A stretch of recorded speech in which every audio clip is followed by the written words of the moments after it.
Today, we're looking at the darker side of literature with two books about not-so-happy families. And we've got writer Helen Slade and book critic Anna Kimura to talk us through them.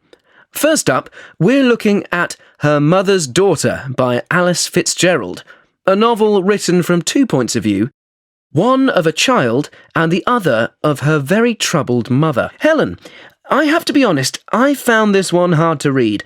It's very well written, but, well, how did you find it?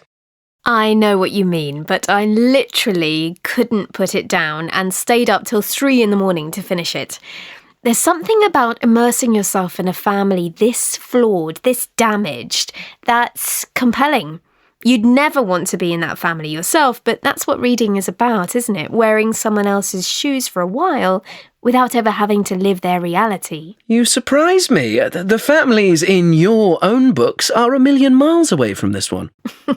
Yeah, my readers can always be sure they're going to get a happy ending, which you definitely, I don't want to give too much away here, but you definitely don't feel like a happy ending is coming for these characters. Okay, so don't mention the ending, but can you just describe for listeners what the book is about?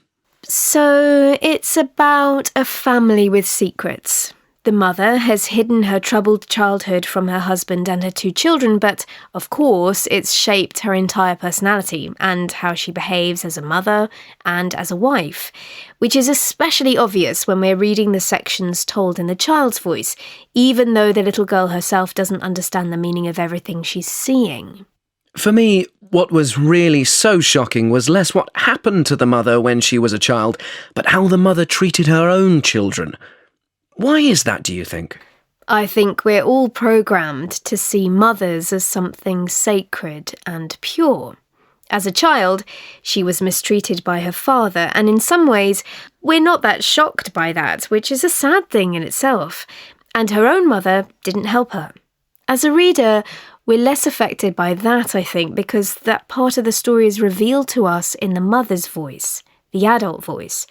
But the reason the way she treats her own child is so much more shocking is that the child is telling us about it, and we sympathise with her. It's very clever how the author plays on our natural instincts to protect a child. Though we do feel sorry for the mother too. Or at least I did. It's hard not to. She's trapped in her own unhappiness. And we're trapped right there with her as the reader. It made me wonder, Anna, why is it that miserable books like this one sell so well? Because all of us have families.